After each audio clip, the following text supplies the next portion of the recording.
Ramai ditanyakan dan juga dibahas oleh berbagai kalangan tentang sebuah riwayat yang dinisbahkan kepada Rasulullah atau yang disebut dengan hadis. Riwayat itu menyatakan bahwa barang siapa membunuh cicak dengan satu pukulan, maka baginya pahala 100 kebaikan. Barang siapa membunuhnya dengan 2 pukulan, maka baginya pahala kurang dari itu. Dan barang siapa membunuhnya dengan 3 pukulan, maka baginya pahala kurang dari itu.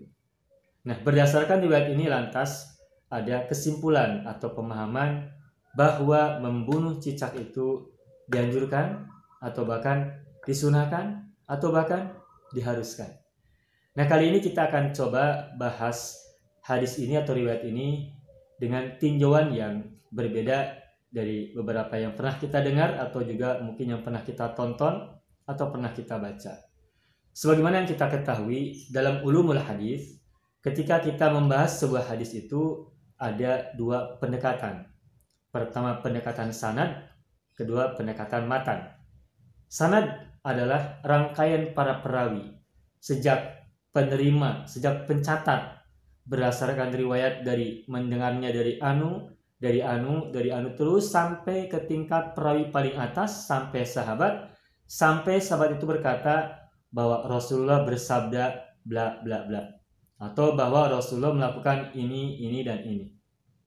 Nah, jadi sanad itu adalah rangkaian para perawi dari tingkat paling bawah pencatatnya sampai ke tingkat paling tinggi, tingkatan sahabat yang dimana sahabat itu mendengar langsung Rasul bersabda atau melihat Rasul berbuat suatu perbuatan.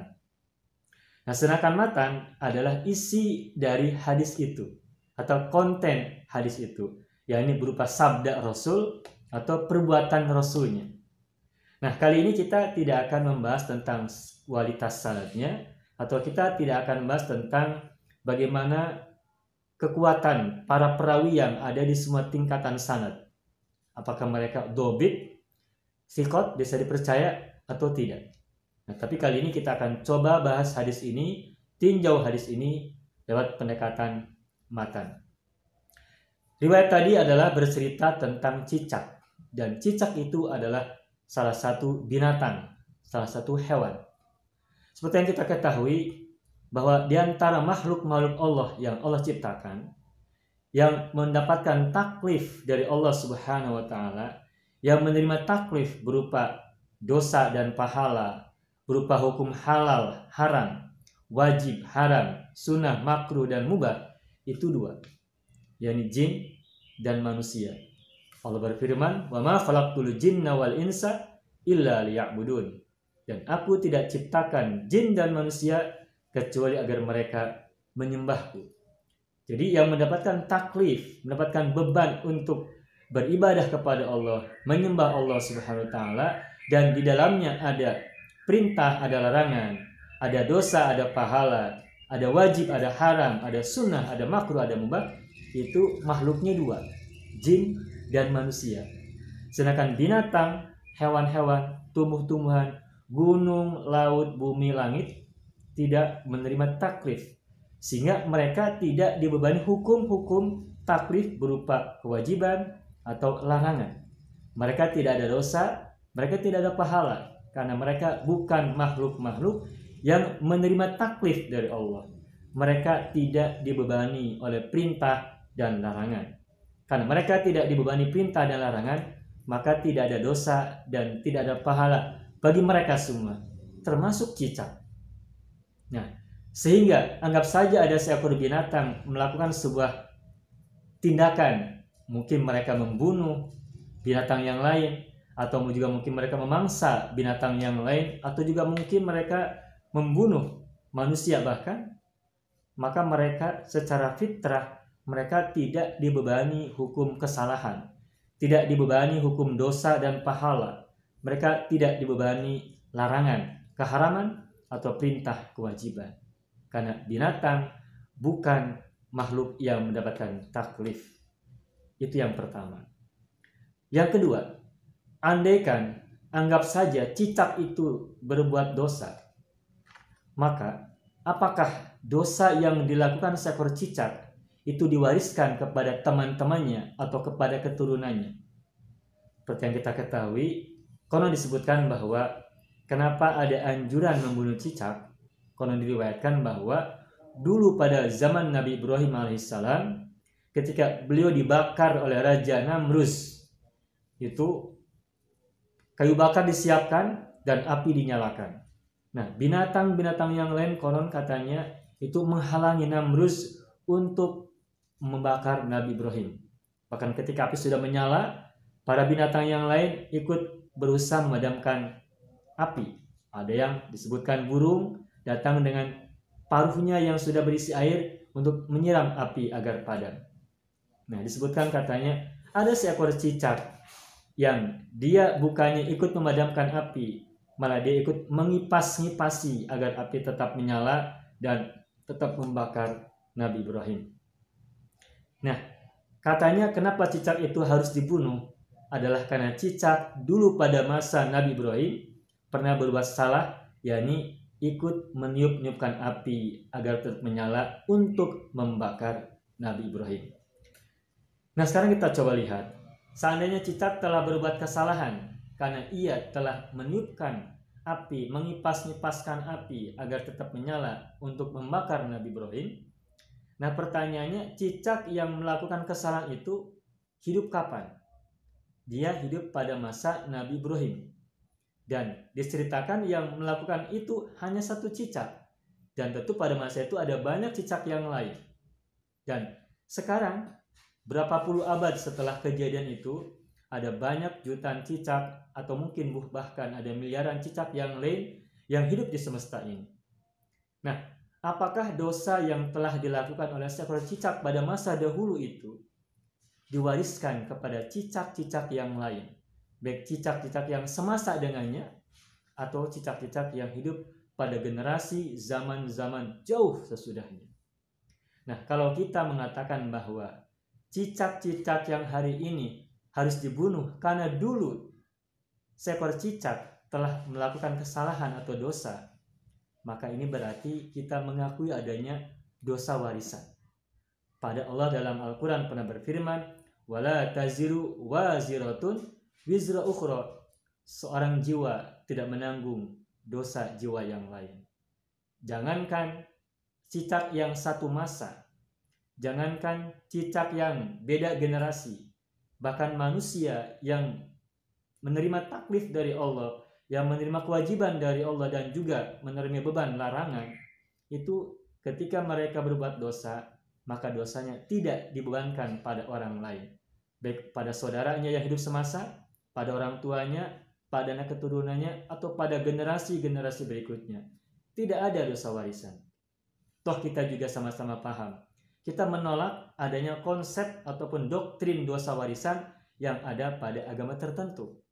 Misalkan disebutkan karena Nabi Adam pernah mendekati pohon keabadian atau pohon khuldi, dan itu dianggap sebagai sebuah kesalahan, maka ada sebuah doktrin yang mengatakan kita umat manusia ini keturunan Nabi Adam juga ikut mewarisi dosa Nabi Adam.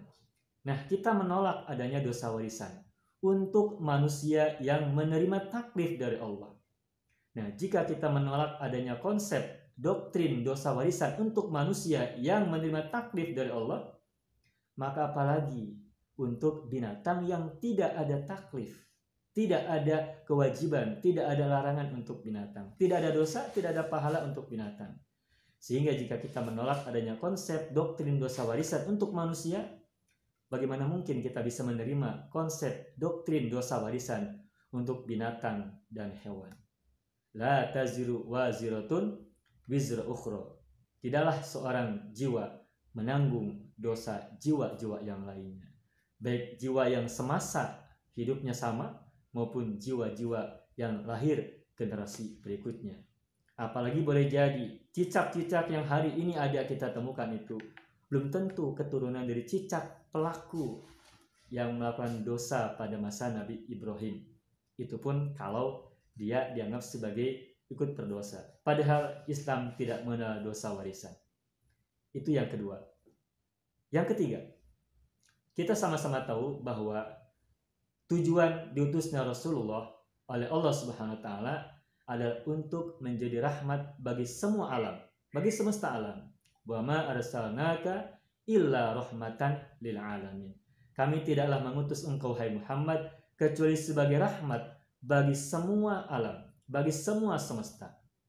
Manusia, jin, malaikat, binatang, tumbuhan, gunung, bumi, langit, dan semua benda-benda makhluk Allah yang lain itu mendapatkan rahmat dengan kelahiran Rasulullah dan dengan diutusnya Rasulullah. Nabi Muhammad lahir, Nabi Muhammad diutus oleh Allah Subhanahu wa taala, itu fungsinya, tujuannya adalah menjadi rahmat kasih sayang bagi semua semesta, termasuk cicak. Nah, karena cicak adalah makhluk Allah, bagian dari alamin yang hidup bersama kita umat manusia, maka cicak juga mendapatkan rahmat dan kasih sayang dari diutusnya Rasulullah. Maka jika benar Rasul mengatakan seperti itu, bahwa beliau mensunahkan untuk membunuh cicak dan memberikan dan menjanjikan adanya pahala bagi pembunuhnya, maka di manakah letak kerahmatan Rasulullah bagi alam semesta, khususnya bagi cicak? Sedangkan Rasulullah itu adalah rahmat bagi semua alam, tidak hanya buat manusia, tidak hanya buat makhluk yang berakal dan bernyawa, tapi buat semua benda-benda dan makhluk-makhluk, bahkan yang tidak bergerak, yang terlihat maupun yang tidak terlihat. Kita teringat ada sebuah riwayat yang dinisbahkan kepada seorang sahabat, yakni Ali bin Abi Thalib. Dia pernah berkata bahwa seandainya disodorkan kepadaku emas dan perak hanya agar aku mengambil sebutir makanan yang ada di mulut seekor semut, niscaya aku tidak akan menerima emas itu. Aku tidak akan menerima emas dan perak itu untuk merampas butir makanan dari mulut seekor semut.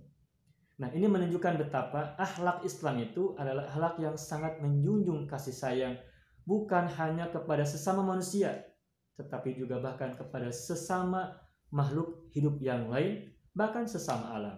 Dan Islam mencintai kemanusiaan, Islam mencintai semua juga binatang, bahkan ketika kita dianjurkan, diperintahkan untuk berkurban, menyembelih hewan sekalipun, itu ada tata keramanya, ada adabnya.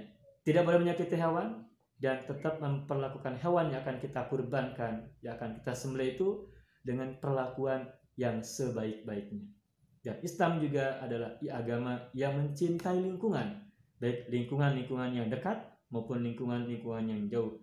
Bahkan bukan hanya lingkungan-lingkungan yang terlihat oleh mata, bahkan juga termasuk lingkungan-lingkungan yang tidak terlihat oleh mata kita.